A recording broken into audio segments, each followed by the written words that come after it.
Hello friends, आप सबका स्वागत है आपके अपने YouTube channel let's learn geography पर। फ्रेंड्स, हम पढ़ रहे हैं एग्रीकल्चर ज्योग्राफी, जिसकी आज हमारी क्लास नंबर 2 है। और इसमें आज हम पढ़ेंगे कुछ थ्योरीज जो कि कृषि से रिलेटेड है, यानी कि कृषि सिद्धांत। तो चलिए स्टार्ट करते हैं। तो फ्रेंड्स, हमारे यहाँ आज कृषि उत्पादकता से रिलेटेड सिद्धांत यानी कि एग्रीकल्चर थ्योरीज। और इसमें हम सबसे पहले देखते हैं कि कृषि उत्पादकता क्या होता है। देखो, प्रति हेक्टेयर उपज का जो उत्पादन होता है ना, वो कहलाता है कृषि उत्पादकता। क्या? प्रति हेक्टेयर जो उपज का उत्पादन होता है वो कहलाता है कृषि उत्पादकता। आगे देखिए, स्टाम्प महोदय ने क्या कहा कि किसी इकाई क्षेत्रफल पर कृषि की उत्पादकता जलवायु द्वारा प्रभावित होती है और कृषि गहनता जो है वो कृषि कुशलता पर निर्भर करती है। क्या कहा स्टाम्प महोदय ने कि किसी इकाई क्षेत्रफल पर कृषि की जो उत्पादकता है वह जलवायु के द्वारा प्रभावित होती है, और जो कृषि की गहनता है ना वो कृषि कुशलता पर निर्भर करती है। नेक्स्ट देखिए, जो ये कृषि गहनता है ये क्या होती है? ये होती है कि वे फसलें जो खाने के लिए स्टोर की जाती हैं, ठीक है, जो फसलें खाने के लिए जो स्टोर की जाती हैं वो होती हैं गहन कृषि के अंतर्गत आती हैं, ठीक है। आगे देखिए, जो कंडोल महोदय हैं, स्टाम्प हैं, शफी, जसवीर सिंह, इन सभी ने कृषि उत्पादकता से रिलेटेड तथ्य हमें बताए हैं, कुछ सिद्धांत दिए हैं। फ्रेंड्स देखिए, सबसे पहले है प्रति इकाई उत्पादन आय पर आधारित जो विधि है वो किसने दी कृषि उत्पादकता से रिलेटेड? वो दी कंडोल महोदय ने। किस पे आधारित थी ये? प्रति इकाई उत्पादन आय पर आधारित थी, जो कि कृषि उत्पादन से ही रिलेटेड है, और ये विधि दी थी कंडोल महोदय ने। नेक्स्ट है फ्रेंड्स सेकंड, भूमि की वहन क्षमता पर आधारित विधि।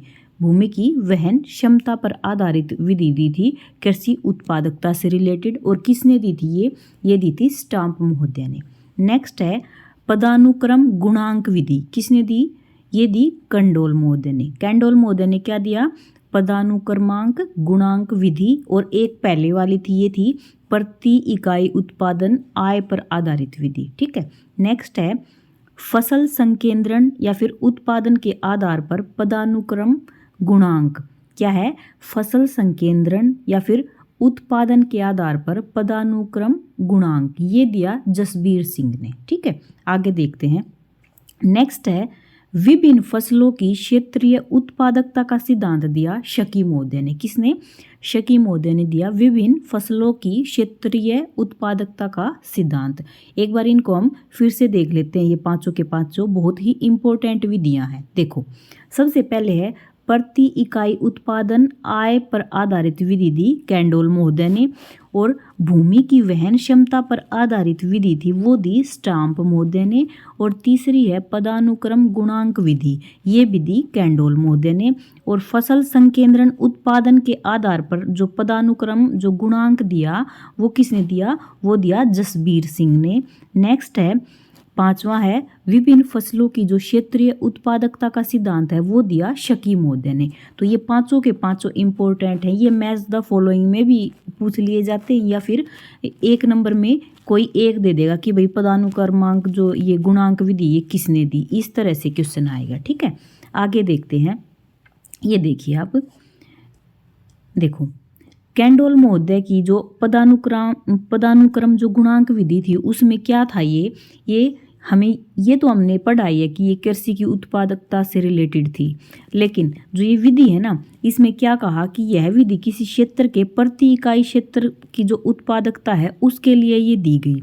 और इंडिया में जो ये विधि है इसका यूज यूपी के लिए किया। किसने किया? प्रोफेसर शफी महोदय ने। देखो, ये बहुत ही इंपॉर्टेंट क्वेश्चन बन रहा है यहाँ से कि भाई ऐसे पूछ ले कि जो पदानुक्रम जो गुणांक विधि है वो किसने दी, तो वो दी कंडोल महोदय ने। लेकिन इंडिया में इसका यूज कहाँ पे किया गया? यूपी में किया गया। किसने किया? प्रोफेसर शफी ने किया। इंपॉर्टेंट है, ध्यान से देख लेना। और ये एक बहुत ही इजी सा मेथड था, लेकिन इसमें क्या था? क्षेत्रफल को महत्व नहीं दिया गया था। ये इजी मेथड तो था, लेकिन इसमें क्षेत्रफल को महत्व नहीं दिया गया था। ये याद रखना है कि इसमें क्षेत्रफल को महत्व नहीं दिया गया था। आगे देखो, भारत में जो कैंडोल विधि है इसको जो यूज़ किया गया है, ये 5 तरह के सूचकांक माने इसके। कौन से थे 5 तरह के सूचकांक? बहुत उच्च सूचकांक यानी कि बहुत ज़्यादा उत्पादकता वाला सूचकांक, फिर दूसरा था उच्च सूचकांक, तीसरा था मध्यम सूचकांक, चौथा था कम सूचकांक और पांचवा था अति कम सूचकांक या फिर अति कम उत्पादकता वाला सूचकांक। इस तरह से मिलेगा, ठीक है। तो ये थी कैंडोल की जो पदानुक्रम जो गुणांक विधि थी, वो जो ये थी उत्पादकता से रिलेटेड थी कृषि की, और भारत में इसका यूज़ किया था शफी महोदय ने। और इसमें ये इजी मेथड तो था, लेकिन इसमें जो क्षेत्रफल है ना उसका कोई महत्व नहीं था अधिक, ठीक है। नेक्स्ट देखिए, ये है भूमि की वहन क्षमता विधि। हमने पीछे पढ़ा है, भूमि की वहन क्षमता विधि किसने दी थी? स्टाम्प महोदय ने दी थी। और भारत में जो ये विधि थी इसका यूज़ किसने किया? जसबीर महोदय ने किया। ये इंपॉर्टेंट है कि विधि किसने दी, लेकिन ये विधि इंडिया में यूज़ किसने की। तो भूमि की जो वहन क्षमता विधि है ये दी स्टाम्प महोदय ने, लेकिन इंडिया में यूज़ किया जसबीर महोदय ने, ठीक है। नेक्स्ट देखिए, थर्ड है फसल संयोजन और फसल वैविध्य। क्या है? फसल संयोजन और फसल वैविध्य विधि किसने दी? वीवर महोदय ने दी। किसने दी? वीवर महोदय ने दी। इसमें क्या था भाई, किसी क्षेत्र में जितनी भी फसलें बोई जाती है ना उनका अध्ययन किया जाता था इसमें फसल संयोजन और फसल वैविध्य विधि में, जो कि वीवर महोदय ने दी थी। इसमें जो मुख्य फसलें और जो गौण फसलें होती हैं उन सभी का ही मतलब क्या अध्ययन किया जाता था, सभी का इकट्ठा अध्ययन किया जाता था फसल संयोजन और फसल वैविध्य विधि में। और इसका जो सूत्र है ये क्या है? ये है सिग्मा D2। क्या है? Sigma D2। और जो इस क्षेत्र की जो सांख्यिकी विधि है उसका यूज़ किया गया कहाँ पे? USA में। जो फसल संयोजन और फसल वैविध्य विधि है ना इसका यूज़ किया गया था, और इसमें सांख्यिकी विधि का यूज़ किया गया था USA में, ठीक है। और कहाँ था ये? Crop combination region in middle west USA। कहाँ पे? मिडल वेस्ट में USA में सांख्यिकी विधि का यूज़ किया गया था फसल संयोजन और फसल वैविध्य विधि में। और किसने किया था? वीवर महोदय ने ही किया था। और प्रमाणिक विचलन विधि का यूज़ भी किसने किया था? वीवर महोदय ने किया था। फिर से देख लीजिए, फसल संयोजन जो विधि है इसमें मुख्य और गौण सभी फसलों का इकट्ठा संयोजित जो अध्ययन किया जाता है, और जो भी किसी भी क्षेत्र में ये फसलें बोई जाती हैं हर क्षेत्र का इनका अध्ययन किया जाता है। इसका सूत्र है सिग्मा D2। और ये जो मिडल जो वेस्ट था USA था वहाँ पे इसका अध्ययन किया गया था, और इसमें सांख्यिकी विधि का यूज़ किया गया था। वीवर महोदय ने यहाँ पे इसका अध्ययन किया था, और प्रमाणिक जो विचलन विधि है उसका यूज़ भी वीवर महोदय ने ही किया था, ठीक है।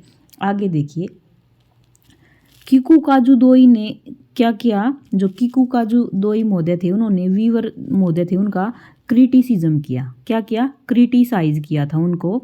और जो इन्होंने अपनी जो विधि दी थी ना उसका नाम क्या हुआ? किकुकाजुदोई विधि के नाम से ही जानी जाती, यानी कि इनके नाम पे ही ये विधि बन गई। इन्होंने वीवर महोदय का क्रिटिसिज्म किया, और उस जो क्रिटिसिज्म दिया, जो विधि दी, वो किकुकाजुदोई विधि के नाम से ही जानी जाती है, जो कि फसल संयोजन विधि थी जो इसकी वीवर महोदय की, उसका ही संशोधित रूप है। क्या है? जो किकुकाजु महोदय ने जो अपनी विधि दी वो फसल संयोजन विधि दी थी ना वीवर महोदय ने, उसी का ही नया रूप है, संशोधित रूप है, ठीक है। और इन्होंने क्या कहा कि इन्होंने एक सूत्र दिया था, ये था M सिग्मा D2/N। ये सूत्र दिया, किसने दिया? ये दोई महोदय ने, किकुकाजुदोई महोदय ने ये सूत्र दिया था। नेक्स्ट है फोर्थ में क्या है भाई? ये है अधिकतम धनात्मक विचलन विधि। अधिकतम धनात्मक विचलन विधि। अधिकतम धनात्मक विचलन विधि में क्या है? ये दी रफ़ी उल्लाह महोदय ने। किसने दी? रफ़ी उल्लाह महोदय ने दी।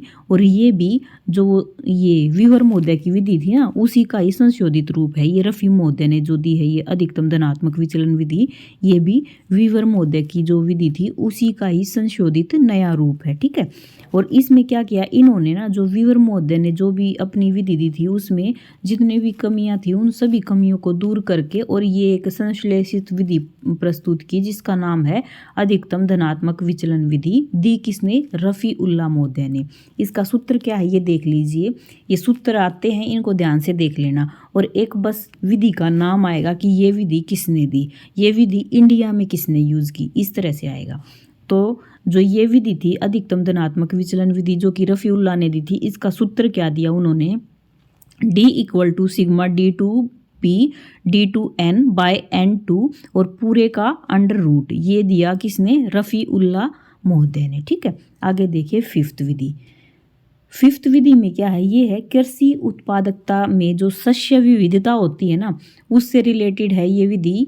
यानी कि जो कृषि उत्पादकता होती है उसमें जो फसलें होती है उनकी विविधता होती है ना, उससे रिलेटेड है।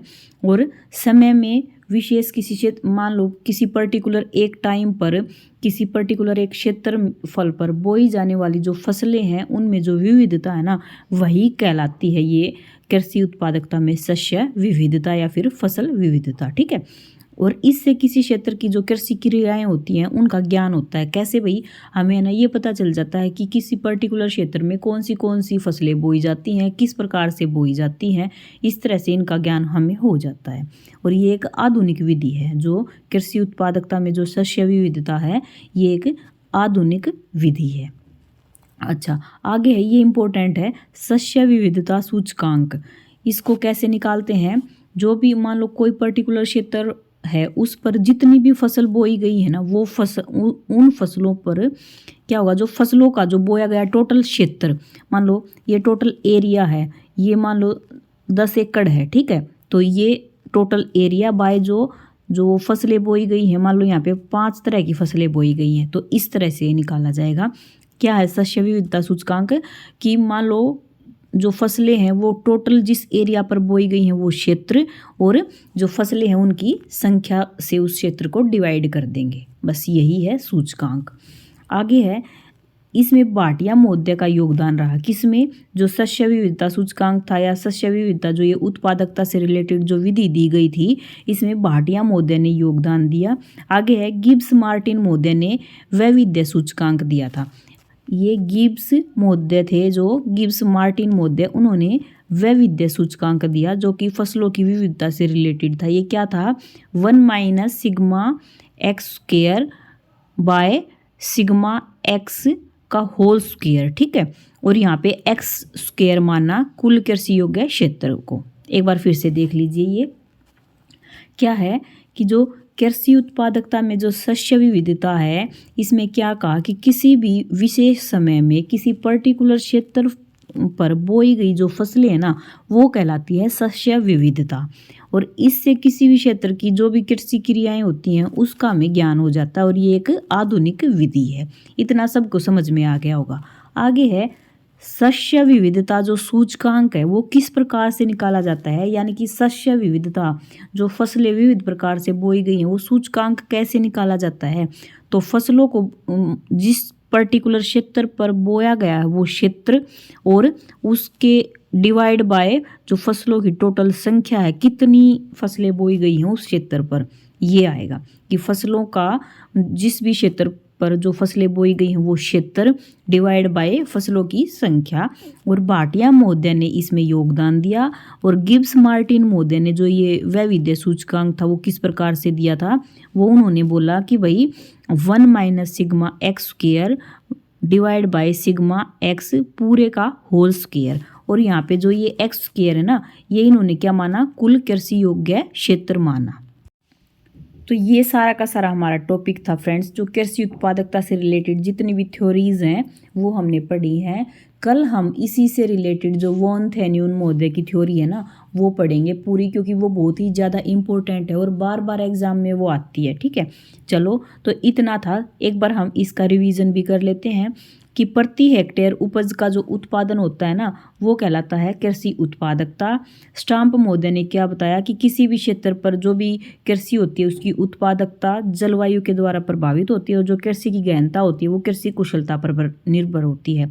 कृषि गहनता फिर क्या होता है कि फसल जो खाने के लिए स्टोर की जाती हैं वो है कृषि गहनता। और फिर आगे है, कृषि से रिलेटेड जो भी ये विधियाँ थी वो कौन सी विधियाँ थी, किसने दी थी, कैंडोल महोदय ने पहली विधि दी थी, उसका नाम था प्रति इकाई उत्पादन आय पर आधारित विधि, दूसरी दी पदानुक्रम गुणांक विधि, फिर स्टाम्प महोदय ने दी भूमि की वहन क्षमता पर आधारित विधि, जसबीर महोदय ने दी फसल संकेंद्रण के आधार पर पदानुक्रम गुणांक विधि, और फिर नेक्स्ट थी शकी महोदय ने दी विभिन्न फसलों की जो क्षेत्रीय उत्पादकता का सिद्धांत है ये वाला। फिर आगे हमने पढ़ा कि जो कैंडोल महोदय है उन्होंने जो विधि दी थी उसका यूज इंडिया में किसने किया था, प्रोफेसर शफी महोदय ने किया था, यूपी में किया था। ये इजी मेथड था। 5 तरह से इसके सूचकांक भारत में यूज किए गए कि बहुत उच्च सूचकांक उत्पादकता, उच्च, मध्यम, कम और अति कम सूचकांक, ये 5 थे। आगे फिर थी स्टाम्प महोदय की जो भूमि की वहन क्षमता विधि थी उसका यूज इंडिया में किया था जसबीर महोदय ने। फसल संयोजन और फसल वैविध्य विधि थी वो दी वीवर महोदय ने, और फिर इसका यूज किया गया था मिडल वेस्ट यूएसए में। फिर किकुकाजू जो दोई महोदय ने क्रिटिसिज्म किया था वीवर महोदय की जो ये संयोजन विधि थी इसका। फिर इसी के आधार पे उन्होंने अपनी जो विधि दी उसका सूत्र था m/σd2/n। फिर अधिकतम धनात्मक विचलन विधि पढ़ी जो कि रफ़ी उल्लाह महोदय ने दी थी, और ये भी जो वीवर महोदय ने दी थी उसी का ही संशोधित रूप थी। फिर 5वीं हमने पढ़ी कृषि उत्पादकता में जो शस्य विविधता होती है वो क्या होती है कि किसी भी पर्टिकुलर क्षेत्र पर जो भी बोई गई फसलें होती हैं वो कितने प्रकार की बोई हैं, तो इसका सूचकांक निकाला। जो फसलें बोई गई हैं वो टोटल क्षेत्र बाय फसलों की संख्या। फिर हमने पढ़ा कि जो ये विविधता सूचकांक था इसमें योगदान दिया था भाटिया महोदय ने, और गिब्स मार्टिन महोदय ने क्या किया, गिब्स मार्टिन महोदय ने वैविध्य सूचकांक दिया था जो कि इसका क्या सूत्र था 1 - σx2 / σx का पूरा होल स्क्वायर। यहाँ पे जो एक्स स्क्वायर था उसमें उसको माना कुल कृषि योग्य क्षेत्र। तो ये थे हमारे कृषि उत्पादकता से रिलेटेड सिद्धांत फ्रेंड्स, और कल हम पढ़ेंगे वॉन थेन्यून की जो लोकेशनल थ्योरी ऑफ एग्रीकल्चर है वो वाली, और ये बहुत ही इम्पोर्टेंट होगी, इसको ज़रूर देखना आप। बस यहाँ पे आके हमारी जो कृषि से रिलेटेड जो ये थ्योरी थी उत्पादकता से रिलेटेड वो कंप्लीट हो जाएंगी कल की क्लास में। अगर आपको आज की क्लास अच्छी लगी हो तो लाइक, शेयर, कमेंट और सब्सक्राइब करना फ्रेंड्स। Bye bye.